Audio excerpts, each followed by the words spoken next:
to my film and TV channel, and we've got a comedy drama series. Yes, didn't take long to get through this. I did it over a late evening in the morning. Yeah, 6 episodes, about 25 minutes each. We're going to look at something that's been on Channel 4. The Change we're going to have a look at today, Series 1. So I do expect a Series 2 based on what we've seen, but hey, we'll see.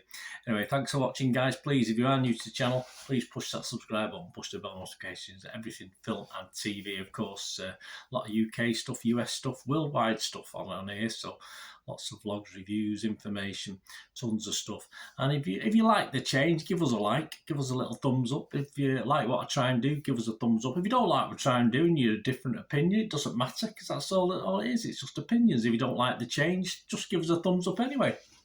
I'll be very, very grateful, so do that for me. Yeah, so we're going to have a look at The Change. The series began airing on Channel 4 in 2 episode segments, so it's run over 3 weeks. So it started on the 21st of June, another 2 episodes 28th of June, and the last 2 will be shown on the 5th of July. I'm recording this on the 3rd of July because it's on all 4, so I'll be able to binge watch all 6 episodes. It stars... it's interesting, actually. I actually ended up watching, I don't know why, I ended up watching episode 3 and 4 before I ended up watching 1 and 2, but hey, that's me. It's a silly boy. Series big, of course, starring, written and created by Bridget Christie for Channel 4. Along with Richie, you've got Steve, he's played by Omid Jali, Carnival by Monica Dolan, Agnes by Susan Lynch, Siobhan by Lisa Tarbuck. Yeah, I'll see Lisa for a while. Tony's played by the wonderful Paul Whitehouse, Dr. Richard Durden, Shelley by Layla Kluski, and Annie by Swad Fares. What's it about? Well, old Linda, poor Linda, she has an existential crisis at the age of 50. That's a long time ago now for me. After being informed she was starting the menopause, she thought she had dementia. She finds her old Triumph motorcycle and goes on a pilgrimage around her old haunts in Gloucestershire's Forest of Dean. And that's the story.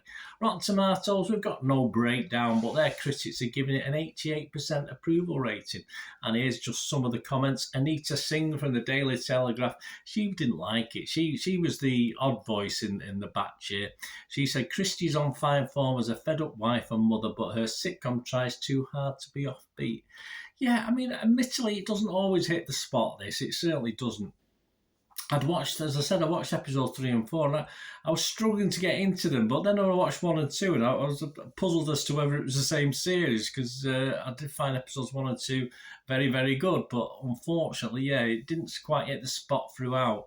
The first, to say, didn't quite live up to those first 2 episodes, but Christie herself always makes this watchable for me, despite the tumbleweed moments, and there are a few of them.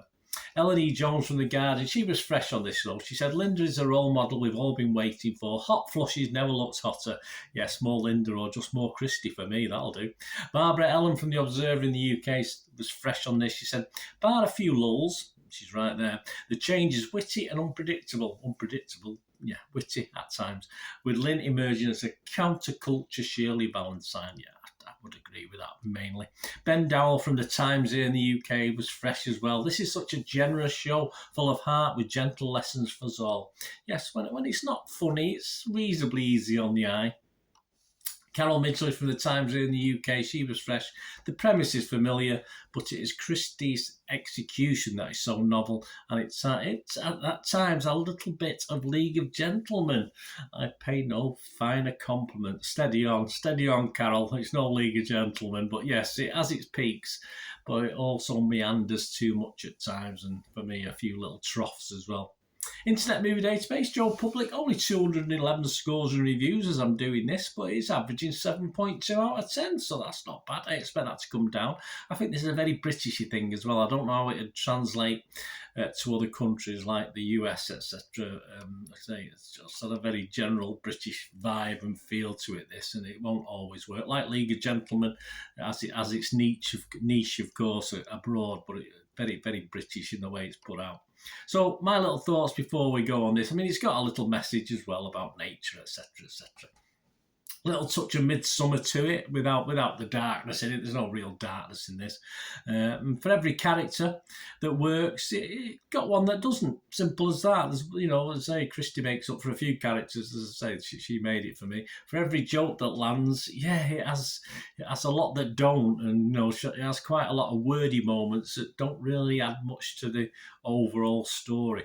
But although we have, but through it all, of course, we do have Christy. I keep coming back to the young lady, but for me, that made this all the more watchable, and I will look forward to a season 2 or series 2, hopefully, in the company of this lady, or anything with Miss Christie in. I'll keep my eye out now for that. She did make this for me.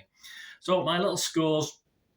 I am going to be fresh on this. I think I can't be rotten on this. I've got to be fresh. There were certain parts of the 6 episodes that were, you could say, were rotten, but overall it has to be fresh and positive, as if it was Metacritic.